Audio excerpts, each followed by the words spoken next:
नमस्कार, स्वागत है आप सभी का एक बार फिर से individual class by Pramod sir and team के इस ऑनलाइन यूट्यूब चैनल में। तो पिछली वीडियो में हम लोगों ने क्लॉक के चैप्टर पर फोकस हम लोग कर रहे थे। हम लोगों ने क्लॉक के कॉन्सेप्ट को समझा था।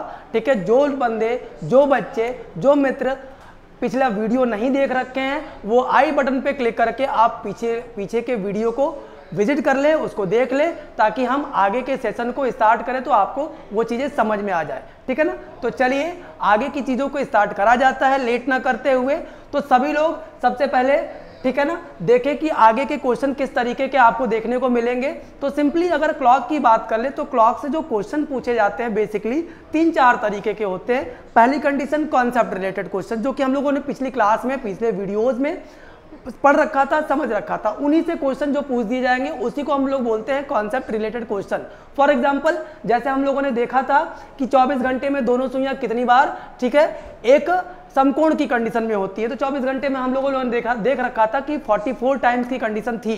तो यही क्वेश्चन के फॉर्म में आपसे पूछा जा सकता कि how many times both the hand are at right angle in 24 hours. ठीक है ना, 24 घंटे में दोनों सुइयां कितनी बार समकोण बनाती हैं, या समकोण की अवस्था में होती हैं, या फिर एक दूसरे के परपेंडिकुलर होती हैं। तो ये सभी क्वेश्चन आपके किस में जाएंगे बेटा, कॉन्सेप्ट रिलेटेड क्वेश्चन में। दूसरी कंडीशन की बात कर ले, एंगल बेस्ड क्वेश्चन, कोण आधारित प्रश्न। अब एंगल बेस्ड क्वेश्चन किस किस तरीके के हो सकते हैं। बेसिकली एंगल बेस्ड क्वेश्चन का मतलब हुआ कोण से संबंधित प्रश्न। ये दोनों सुइयों पर डिपेंड होते हैं। ठीक है ना, बात समझ में आई। दोनों सुइयों को रिलेट करके एंगल वाले क्वेश्चन पूछे जाते हैं। फॉर एग्जांपल, अगर हम कह ले कि जब दोनों सुइयां, या यूं कह लो कि एक एग्जैक्टली टाइम दे रखा जाएगा, एक एग्जैक्टली आपके पास टाइम गिवन होगा, घड़ी में 8:30 हो रहे हैं, दोनों सुइयों के बीच में कितने अंश का कोण बनेगा या कितने डिग्री का एंगल बनेगा। घड़ी में 10:15 हो रहे हैं, दोनों सुइयों के बीच में कितने डिग्री का एंगल बनेगा, या दोनों सुइयां कितने डिग्री के एंगल पर होंगी।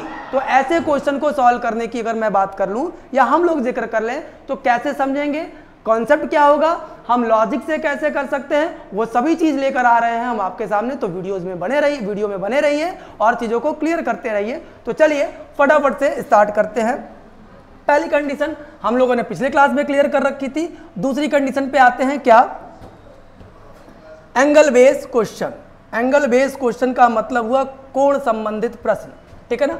पॉइंट नंबर सेकंड क्या हुआ भैया, angle based question. Angle based question, कोण आधारित प्रश्न या कोण संबंधित प्रश्न। अगर हम एंगल बेस्ड क्वेश्चन का जिक्र कर लें, ठीक है ना, कोण आधारित प्रश्न की बात कर लें, तो क्वेश्चन जो पूछे जाते हैं वो बोथ हैंड डिपेंड होते हैं। बोथ हैंड डिपेंड पूछ दिया गया। अब मोस्टली यही पूछा जाता है आपसे। सिंगल हैंड पे भी डिपेंड क्वेश्चन आते हैं कि भाई मिनट की सुई 15 मिनट चले तो कितने डिग्री का एंगल बनाएगी, मिनट की सुई 22 मिनट चले तो कितने डिग्री मूव कर जाएगी। तो मैंने पिछले वीडियो में आपको कॉन्सेप्ट समझा रखा था एंगल से रिलेटेड कि मिनट की सुई 1 मिनट में 6 डिग्री का एंगल बनाती है। तो सिंपल सा कॉन्सेप्ट है यार, सिंपल सा फंडा है कि मिनट की सुई जितना ट्रेवल कर रही है उसमें 6 का मल्टीप्लाई कर दे। घंटे की सुई 4 घंटे में कितने डिग्री का एंगल बनाई। तो हमने आपको पिछले वीडियोस में बता रखा है कि घंटे की सुई 1 घंटे में 30 अंश का कोण बनाएगी। तो सिंपल सा फंडा क्या है, जितने घंटे ट्रैवल करी घंटे की सुई उसमें 30 से मल्टीप्लाई कर दो। तो single hand based angle wise question easy होता है comparison to both hand related angle wise question. जब भी दोनों सुइयों पर डिपेंड एंगल वाले क्वेश्चन पूछे जाए तो बेटा एंगल 2 टाइप्स के बनते हैं। बोथ हैंड बेस्ड क्वेश्चन की बात कर ले, हम किसकी बात कर ले, बोथ हैंड बेस्ड। ठीक है ना, बोथ हैंड बेस्ड का मतलब किसकी बात करी जा रही है, एंगल बेस्ड क्वेश्चन की बात करी जा रही है, जैसा कि ऊपर मैंने लिख रखा है। ठीक है ना। अब जब भी दोनों सुइयों पर आधारित कोण वाले प्रश्न होंगे तो आपको भी पता होना चाहिए कि एंगल 2 टाइप्स के बनते हैं। एक होगा आपका इंक्लाइंड एंगल। इंक्लाइंड एंगल क्या होता है, इसको हिंदी में हम लोग बोलते हैं आंतरिक कोण। क्या बोलते हैं, आंतरिक कोण।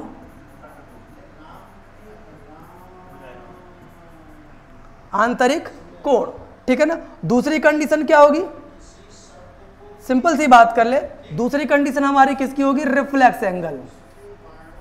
रिफ्लेक्स एंगल, जिसको हम लोग हिंदी में क्या बोलते हैं, बाह्य कोण। क्या बोलेंगे, बाह्य कोण। अब बात ये आई कि क्वेश्चन में हमसे पूछा क्या जा रहा है। जैसे अभी मैंने बोला कि घड़ी में 8:15 पे दोनों सुइयों के बीच का कोण, अगर एंगल मेंशन है तो ठीक कि भैया हमने इंक्लाइंड बताना है, तो उन्होंने अगर इंक्लाइंड दे रखा है तो इंक्लाइंड बताइए, अगर उन्होंने रिफ्लेक्स दे रखा है तो रिफ्लेक्स की बात कर लेंगे। अगर नॉर्मली एंगल की बात करी गई है तो बेसिकली हम लोग आंतरिक कोण ही निकालते हैं। सपोज दैट कि ऑप्शन में आंतरिक कोण नहीं दिया गया है तो हम बाह्य कोण मतलब रिफ्लेक्स एंगल को प्रायोरिटी देंगे, लेकिन अगर दोनों दे रखा गया तो फिर हम बात कर लेंगे आंतरिक कोण की। वैसे ऐसे कंडीशन नहीं दिए जाएंगे, किसी एक का ही जिक्र होगा जब वो नॉर्मली एंगल की जिक्र करते हैं तो, लेकिन अदरवाइज मेंशन करके आपको वो देंगे कि भैया 8:15 पर आंतरिक कोण बताना है या रिफ्लेक्स एंगल बताना है। अब बात यह आई कि कैसे सॉल्व करेंगे, ठीक है ना, फॉर्मूला क्या होगा, अप्रोच क्या होगा, मेथड क्या होगा, कॉन्सेप्ट क्या होगा। तो सबसे पहली चीज, चाहे हम किसी भी टाइम पर दोनों सुइयों के बीच का इंक्लाइंड एंगल निकालें या रिफ्लेक्स एंगल निकालें, एक ही मेथड यूज करते हैं, एक ही फॉर्मूला यूज करते हैं, एक ही कॉन्सेप्ट, मतलब जो भी मैंने यूज करना है या जो भी हमने यूज करना है वो एक ही होगा। तो जरा सोचो कि एक ही फॉर्मूले से सेम टाइम पर दो अलग अलग आंसर कैसे पॉसिबल है कि एक बार मैंने सॉल्व किया तो इंक्लाइंड आ गया, एक बार सॉल्व किया तो रिफ्लेक्स आ गया। ऐसा नहीं पॉसिबल है। तो पहले हमें यह पता करना होगा कि इंक्लाइंड क्या होता है और रिफ्लेक्स क्या होता है। क्यों? क्योंकि दोनों के लिए फॉर्मूला सेम फॉलो करना है और सेम फॉर्मूला फॉलो करने से दो अलग अलग आंसर एक ही वैल्यू पर नहीं आ सकते। तो हमको पता होना चाहिए कि जो इंक्लाइंड होता है बेटा, इंक्लाइंड कहाँ से कहाँ तक वेरी करता है, तो इंक्लाइंड 1 डिग्री से लेकर 180 तक के बीच जो होता है वो इंक्लाइंड एंगल की बात कर लेते हैं हम लोग। और रिफ्लेक्स एंगल क्या होता है, 180 अबव टू 360 के बीच में जो भी वेरी करेगा वो किस में कंसिडर किया जाएगा, बाह्य कोण में। तो बस यही इसका फंडा है। अब क्या करेंगे, फॉर्मूला फॉलो करेंगे, कॉन्सेप्ट यूज करेंगे, ट्रिक यूज करेंगे। लगाने के बाद जो मेरी वैल्यू आई, जो मेरा रिजल्ट आया, जो रिजल्टेंट वैल्यू आई वो हम चेक करेंगे। जैसे मान लो उन्होंने क्वेश्चन पूछा कि 10:15 पर दोनों सुइयों के बीच का आंतरिक कोण क्या होगा, तो हम लोगों ने फॉर्मूला यूज करा। फॉर्मूला यूज करने के बाद हमने एक रिजल्टेंट वैल्यू निकाली, एक परिणाम निकाला, और ये परिणाम हम चेक करेंगे कि क्या ये इंक्लाइंड में है या नहीं। अगर इंक्लाइंड में है तो ठीक, यही आपका फाइनल आंसर होगा। अगर इंक्लाइंड नहीं है तो एक स्टेप बढ़ जाएंगे 360 में से, क्योंकि टोटल जो एंगल की कंडीशन होगी वो 360 होगी। 360 में से हम उतना माइनस कर देंगे तो हमें ये निकल जाएगा। बात समझ में आई? सिंपल। क्यों? क्योंकि अभी मैंने बताया कि एंगल 2 टाइप्स के बनते हैं। कोई भी टाइम ले लो, सपोज दैट घड़ी में 8:15 हो रहे हैं, घड़ी में कितना बज रहा, 8:15। सपोज करो घंटे की सुई 8 पर, मिनट की सुई 3 पर। अब जरा सोचें कि 8:15 पर दोनों सुइयों के बीच का कोण देखे तो कोण आप भी देख रहे हो कि 2 टाइप्स के बन रहे हैं। एक तो कंडीशन ये वाली हो रही है और एक कंडीशन ये वाली हो रही है। तो हमें बताना कौन सा है। तो जो छोटा वाला होता है वो हमेशा इंक्लाइंड को इंडिकेट करता है और जो बड़ा वाला होता है वो रिफ्लेक्स को इंडिकेट करता है। ठीक है ना? तो सिंपल सा लॉजिक यूज करना है। एक फार्मूला यूज करा, उससे मैंने एक रिजल्ट निकाला। वो रिजल्ट या वो रिजल्टेंट वैल्यू आपका आंसर हो भी सकता है और नहीं भी हो सकता, डिपेंड कर रहा है पूछा क्या जा रहा। आपसे इंक्लाइंड पूछा गया लेकिन आपका उत्तर रिफ्लेक्स में आ रहा तो 360 से माइनस कर दीजिए उस इंक्लाइंड को। ठीक है ना? उस रिफ्लेक्स को, तो इंक्लाइंड आ जाएगा। आपसे पूछा गया रिफ्लेक्स लेकिन आपकी वैल्यू इंक्लाइंड में आ रही है तो आपने क्या करना है, 360 में से उस इंक्लाइंड को माइनस कर दो, रिफ्लेक्स आ जाएगा। अब जिसमें पूछा जा रहा उसी में आ रहा तो हमें 360 का यूज नहीं करना है। ठीक है ना? तो सिंपल हम लोग क्या करेंगे, ठीक है ना, एक फॉर्मूले का यूज करते हैं इसमें। और वो फॉर्मूला क्या होगा, तो मैंने आपके सामने वो फॉर्मूला रख देना है। क्या फॉर्मूला होता है, 60H डिफरेंस, ये डिफरेंस का साइन हुआ, 11m/2। इस फॉर्मूले का यूज बेसिकली हम कहां करेंगे, जहां पर दोनों सुइयों के बीच का कोण पूछा जाए। जहां पर दोनों सुइयों के बीच का कोण हमसे पूछ रखा गया हो, वहां पर हम इस फॉर्मूले का यूज करेंगे और फॉर्मूले का यूज करने के बाद हम आंसर निकाल सकते हैं।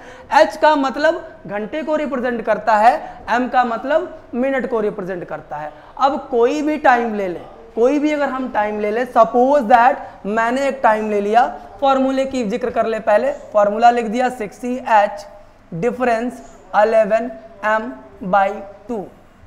अब इस फॉर्मूले का यूज करते हुए हमें बताना है 10:25 पर, कोई भी टाइम ले ले 10:25, इस पर हमें बताना है क्या, इंक्लाइंड एंगल।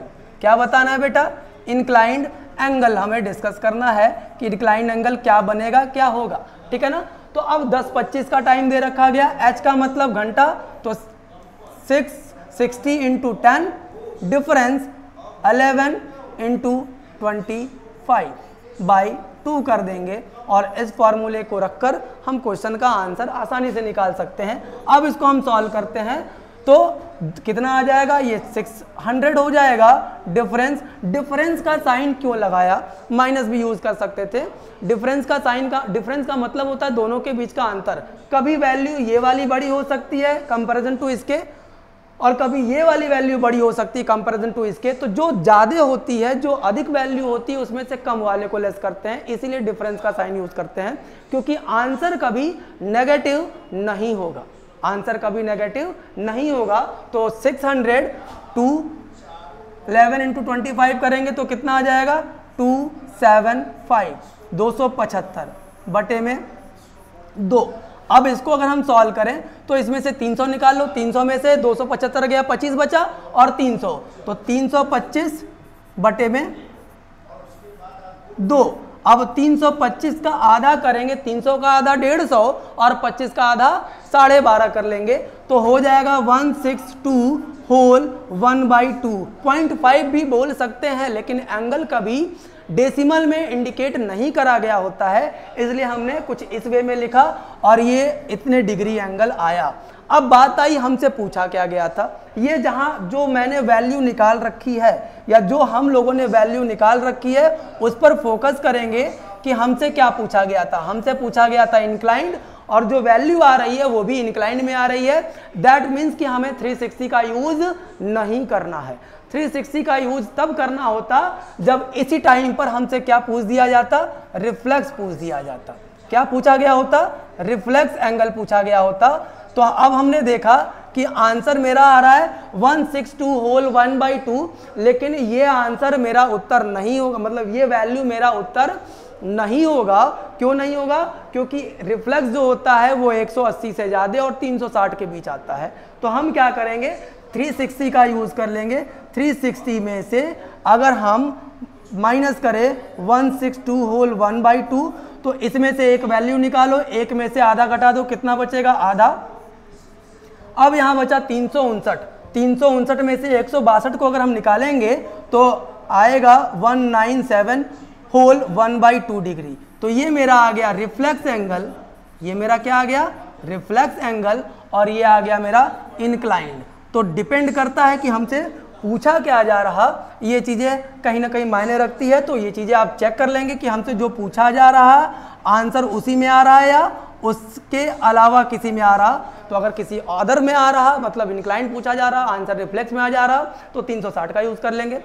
हमसे पूछा जाएगा रिफ्लेक्स और आंसर इंक्लाइंड में आ रहा, तो 360 का यूज़ कर लेंगे। बाकी फॉर्मूला दोनों के लिए सेम होगा। इसी फॉर्मूले के जरिए हम लोग क्या करेंगे, क्वेश्चन को सॉल्व करेंगे। अब ये तो रहा फॉर्मूला। अगर हम ओरली सॉल्व करना चाहें, ठीक है ना, विदाउट पेन पेंसिल की बात कर ले, तो बिना पेन पेंसिल के कैसे सॉल्व कर सकते हैं ये भी आपको दिखा देते हैं, ठीक है ना।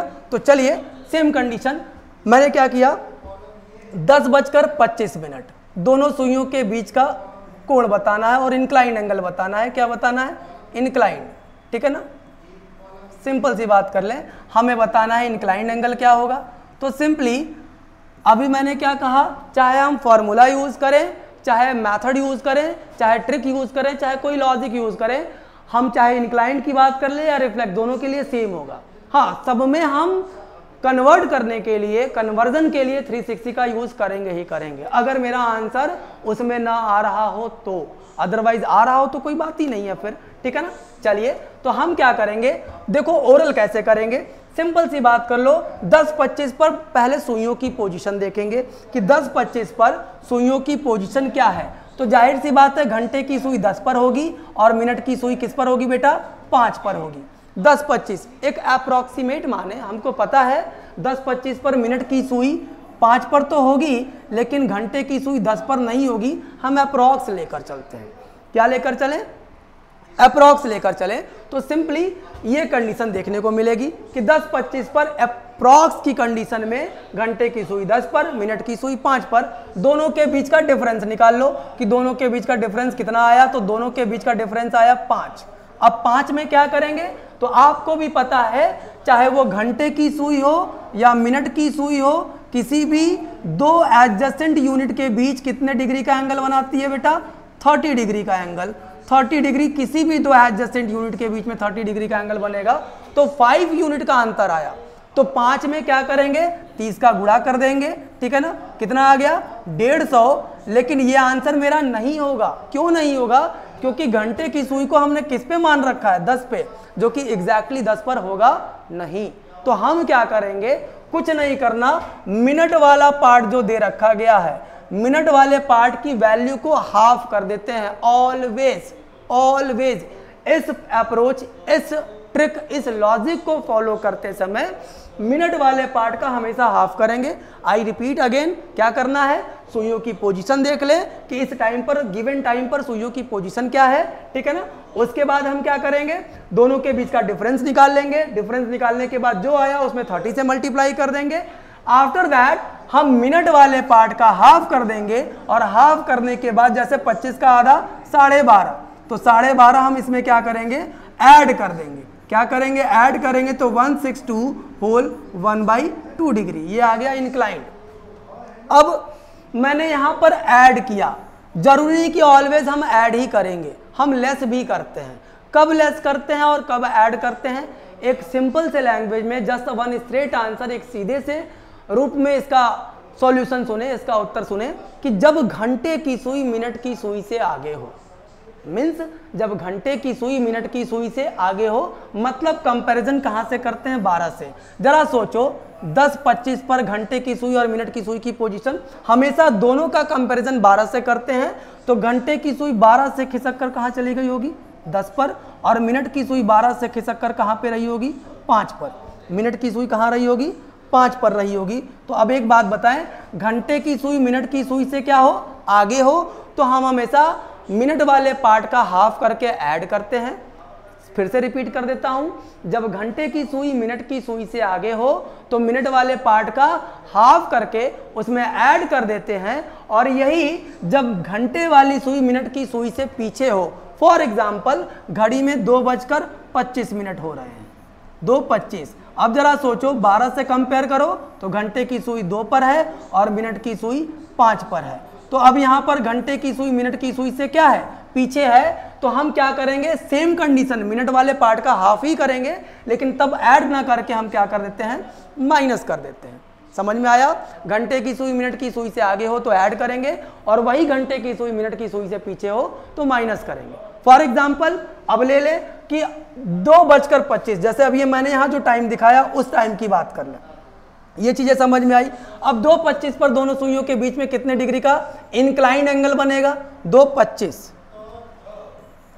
2:25 पर दोनों सुइयों के बीच का आंतरिक कोण क्या होगा, तो सिंपली दोनों सुइयों की पोजीशन निकाल लो। घंटे की सुई 2 पर, मिनट की सुई 5 पर, दोनों के बीच का डिफरेंस कितना आया, 3 यूनिट का।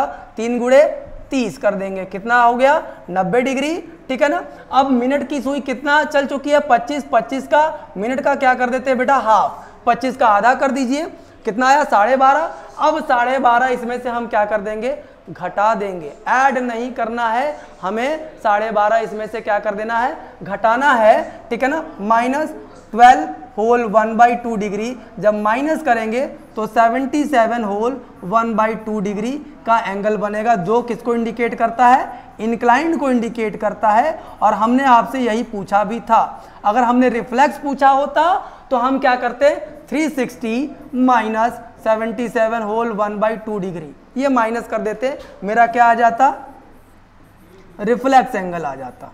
बात समझ में आई? तो आई होप कि आपको ये सारी चीज़ें समझ में आई होंगी।